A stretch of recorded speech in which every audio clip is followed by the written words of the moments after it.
Hey there everybody, Kevin here from the MSOTD Rocks YouTube channel, and today I'm going to be reviewing the latest EP from a group that has coined the phrase beautycore as their style. And once I heard their last EP in 2019, I jumped headfirst in the band and I've absolutely loved them ever since. This is my review of Operation Takeover by Gold, Frankincense Myrrh, GFM.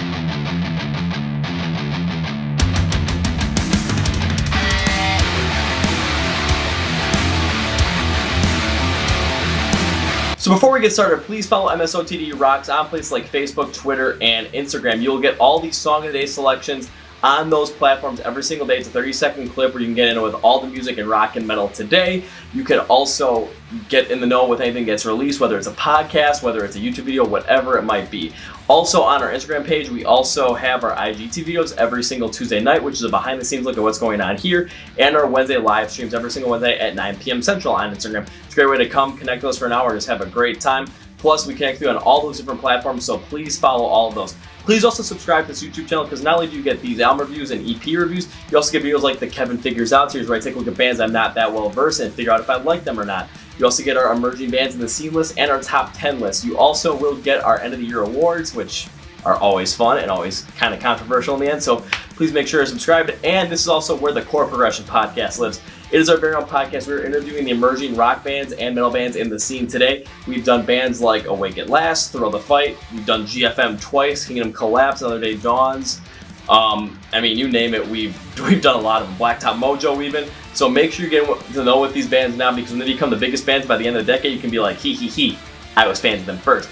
You can find it here on YouTube with the videos, or you can listen on Spotify with podcasts, Google Play, and now iHeart Radio. So links in the description below for everything. So let's get on to the video.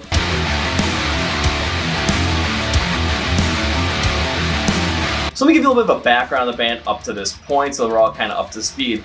GFM is a group of three sisters out of Jacksonville, Florida, who have coined the phrase beautycore for their sound. And what's the best way to describe it? My best way to describe it is take Paramore and A Day to Remember and mash them together, and this is what you get with GFM. So they can play in that more softer pop punk style. They'll play that hard rock metalcore style, because you have seen Maggie, their lead vocalist, play with that clean and unclean vocals in their discography, and it really does stand out because they can genre blend really well in this. However, they are based in Christianity, so a lot of their songs do have a Christian meaning, but I consider what they have as the Skillet complex, where we take a look at their music. Yes, the basis is in Christian themes and meanings. However, it's more abstract, where it doesn't necessarily have to be that we're going to have different meanings, but the end goal is the same, much like what Skillet does since the release of Comatose. So yeah, I really like that. So I got to know the band when I was doing my small band Saturday features, and they asked to be featured on that with a song off their Oh the Horror EP, which came out in 2019. I listened to that EP and my God, was that just like a dun dun dun moment. I'm like, oh my Lord, this band is good. I end up not only featuring them as a Song of the Day selection like 2 or 3 times, I think actually 4 now at this point, but also I've interviewed them on the podcast twice. They were one of my first phone call guests. They're also one of my first, I believe it was the second ever guest I had as a live interview, not a live interview, but a face-to-face interview via Skype or Zoom, because I'm using Zoom. But I also had a ranking video about last month where I ranked my top 5 favorite emerging bands in the scene today, and GFM came in at number 2 because I really like the beautycore sound, like how everything works out. And I got to see them in concert on July 17th, 2020 during the pandemic at a small place up in Green Bay. My first concert at the shutdown, and I swear to God, the girls wanted to try and break my neck with all the headbanging I was doing, but it was totally worth it. I can't wait to go through this EP with you guys, and I can't wait to get them back on the Chord Progression podcast to talk all about this wacky 2020 that not only we've had, but they've had as well. So let's go.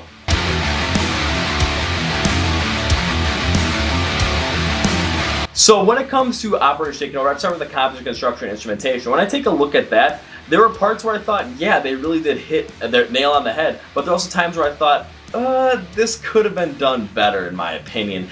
And really taking a look at the parts where I think they could have done better, a lot of it dealt with blending genres within the same song. So there were a number of times on this EP where the band went with a much harder, much more metalcore inspired style in the verses, and the choruses had this more like melodic hard rock or just more of a softer tone to them, which is fine. I've seen this work out plenty of times, but my problem with them was the transitions between the harder verses and the softer choruses just really didn't work well on these songs for me personally. And it just couldn't really get behind them. So let's look at a couple examples so you guys get to see what I'm thinking about this. Take a look at the first song, Bones, where you have this much harder, much more impactful verse, and it's much more melodic hard rock chorus, which I really do like them in separate parts. However, when you put them together, it's the transition between the two parts that really doesn't let this song really have the full force feel that it could, especially with that type of genre blending. I've seen it work. This one, the transition just really missed the mark for me.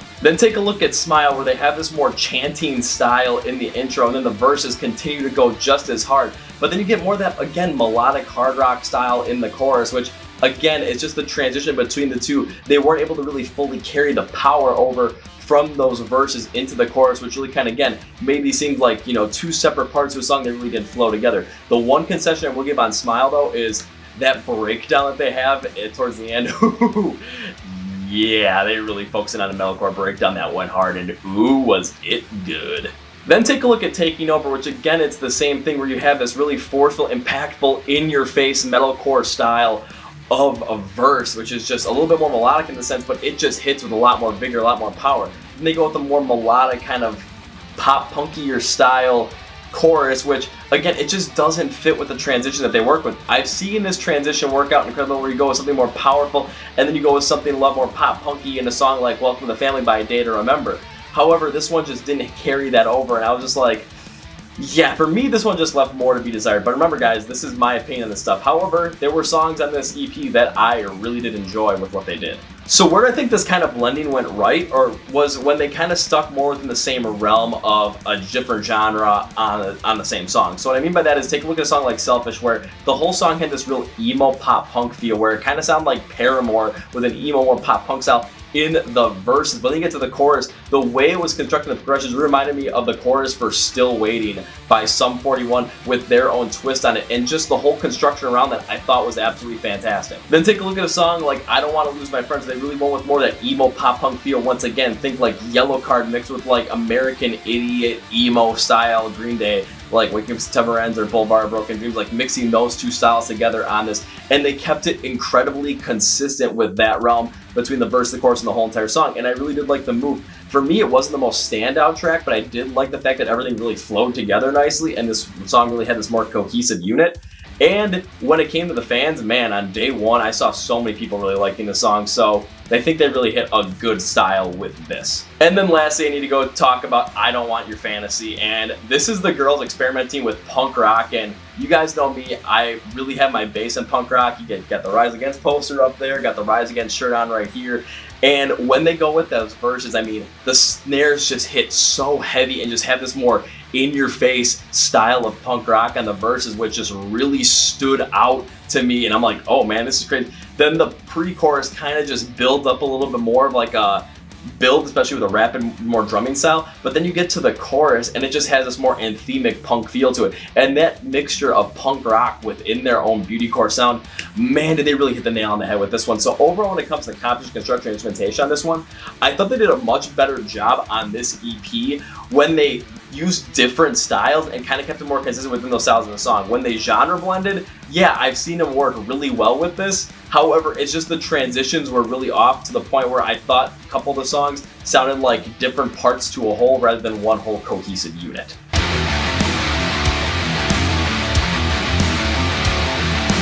Now we're going to move on to the vocals on this one, and when I took a deep dive into this EP, taking a look at what Maggie did on this, everything that she did and how the vocals were constructed really followed suit with what the instrumentation was trying to go for within each section of each song. So I can't really knock her for that, because when you take a look at it, the vocals really fit and really flow with the rest of the song. However, what also means that there's a construction issue here in those songs that I talked about, like Bones, like Taking Over, and like Smile, where overall it's just the parts really work out singularly, but the whole really doesn't work out as much, just because it's a transition here. However, I do like the fact they did more of that chanting sound in a song like Smile. I thought that was done really well. And then you take a look at songs like Take It Over with the unclean vocals, man, does Maggie really hit that hard. However, just again, I thought that the vocals could have been much more pronounced had those transitions in the composition and the construction of these songs really fit together. However, I do really want to go into I Don't Need Your Fantasy, or I Don't Want Your Fantasy, my bad on that one, because man, this is where the vocals really shine from Maggie. So when I took a look at the vocals from Maggie and I Don't Want Your Fantasy, my God, when you get this more punk rock infused style, cleanly, just more in-your-face style vocal in the verses, man, it works so well with that just pounding snare punk rock instrumentation behind it, and it just creates this full-on punk rock in-your-face feel. So it's like beautycore mixed with punk rock.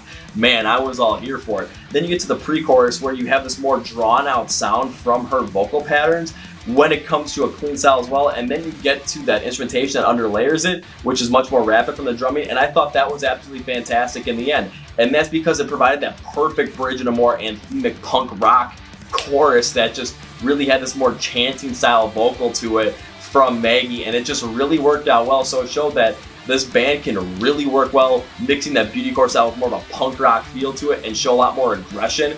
While this isn't the craziest thing we've ever seen from Maggie on her vocals, it was molded perfectly to really fit. So overall, when it came to the vocals, I really did like what they did on this, especially because what they did really fit along with the rest of the instrumentation. However, on some songs it really felt like just because of the transitional problems that I've been talking about throughout most of this. So yeah, I did like it, but again, it's more on a song by song basis.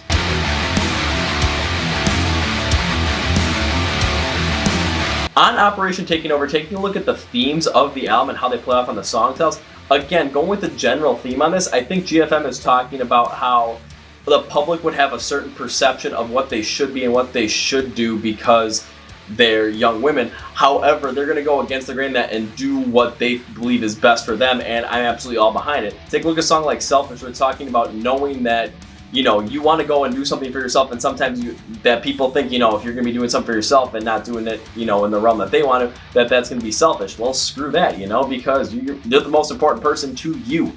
Then you take a look at a song like Smile, where it's like, you know, oh, why didn't you smile more? And it's kind of like, oh, for their music, why don't you play something that's a little bit more, you know, calming? No, these girls can absolutely hit those unclean screams incredibly. They can play with the best that hard rock and metalcore have to offer. So they're right up there, so why would they change it? The thing looks like I Don't Need Their Fantasy, where, I mean, you're talking just the exact same thing, where the public has a certain perception. They're talking about, you know what, we don't need that. We're going to focus on what we want to do with this, and if we want to play hard rock, beautycore, punk rock, metalcore, whatever it might be, and genre blend it, and that's what we want to do, then go for it. We're not going to play into that Barbie doll kind of style, and I like that. So when it comes to the styles of songs, do I think that they really work with the themes? And of course they do, because when GFM is talking about something a little bit more personal to them, yeah, they're definitely going to come out in their music, and it's definitely going to fit, especially with that beautycore style. However, on the songs that I think that it kind of came out a little bit more vocally and a little bit more boisterous, yeah, it's definitely gonna be a song like I Don't Want Your Fantasy. That's the one that really stuck out to me the most. On songs like Smile, yeah, I thought they hit the nail on the head with that one. However, again, it's just when those transitional things happen, when you're just not transitioning perfectly from the verses to the chorus, and it just kind of just makes two parts instead of a whole. Yeah, you're gonna get some things lost in there. So that's kind of where I'm sticking with that. So I think they hit it, but again, it's just that construction error that really gets me.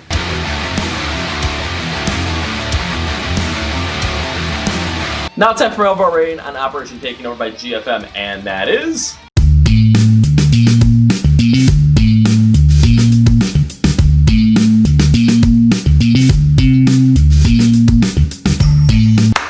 I'm gonna give Operation Taking Over a 5.5 out of 10.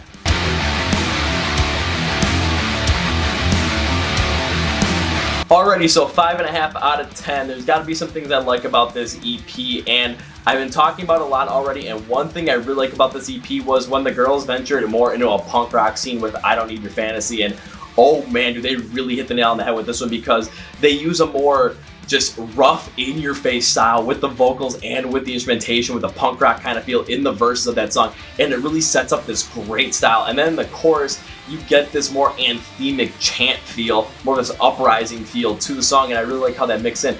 And then the pre-chorus on this one acts as that great transition between that rougher, more in-your-face punk rock with more that anthemic chanting punk rock style, where it's more faster paced on the drumming, but it's more elongated on the vocal, where that contrast really works. I really did like that. And then a song like Selfish, especially with the vocal construction, because when you take a look at it, how everything is set up, it sounds like Paramore going emo and pop punk at the same time in the verse. But then when you get to the chorus, they took inspiration from Still Waiting by Sum 41 on the vocal progression, and it really, especially in the chorus, and it really works out well. I really did like this song. I really got behind it while listening to it, and it stuck out so well to me.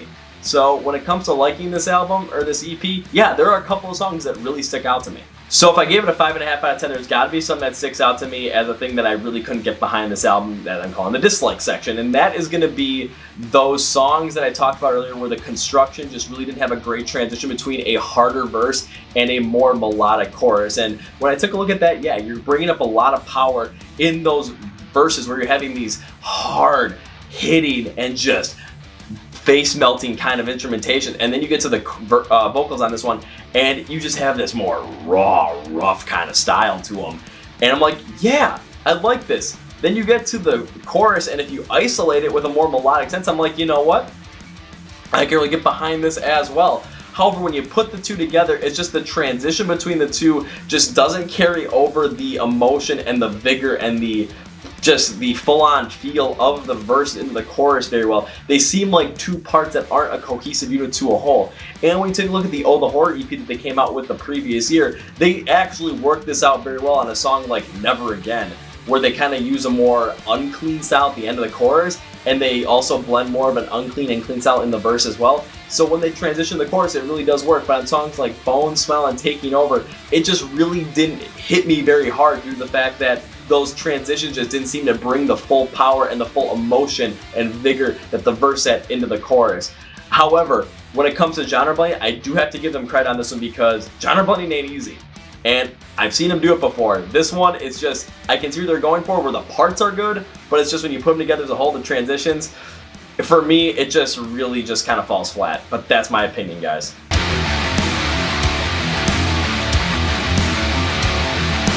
So now time for my final thought on Operation Taking Over, and overall, I'm kind of split on this one. And the reason I'm split on this one is because I'm taking a look at this EP, and the girls did a lot of different genre blending and a lot of different experimentation on this, and that's never easy, so I do have to applaud them on that. However, when you do take those risks, sometimes it just doesn't necessarily work out. In my opinion, there's times where it didn't work out very well. On a song like Bones and Taking Over, just the transitional period, especially between the verses and the chorus, just really took a harder style in the verse and more melodic style in the chorus, and just really didn't transition them together very well. But that's the risk you take when you try and genre blend. And I've seen the girls do this really well when they just kind of stuck with a different style and put their own style on it, like a punk rock style with I Don't Need Your Fantasy, and with more of that emo pop punk feel to something like Selfish.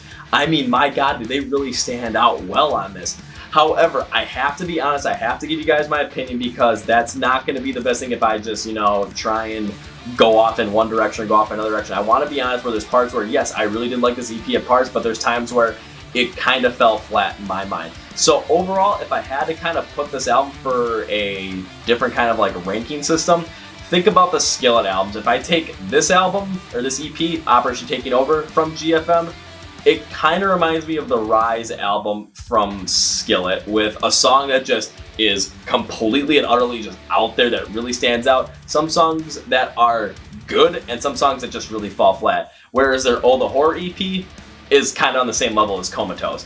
So when it comes to Operation Taking Over, it's not bad by any means. It just, there's more to be desired here, especially in the composition, construction, instrumentation on this. However, these girls can write, these girls can rock, and I mean, my neck was hurting for like 3 days after that show. So, do I still like these girls in their band? Yes. Will I still go and support them? Absolutely. There is no doubt in my mind I'm going to still do that. If they come into another show, if they come around here and do another show, am I going to go see them? Yeah. Do I want them back on the podcast? Absolutely love to talk about this stuff, especially I Don't Need Your Fantasy, because that song freaking rocks. And yeah, so that's me for me, guys. I want to hear what you have to say, so please subscribe, like, comment what you guys think about the EP. I'd love to hear from you, and that's going to be it for me. Thank you guys for watching. This is Kevin from the MSOTD Rocks YouTube channel, and you guys know how I end all these. The hat flip. Nope, but see ya!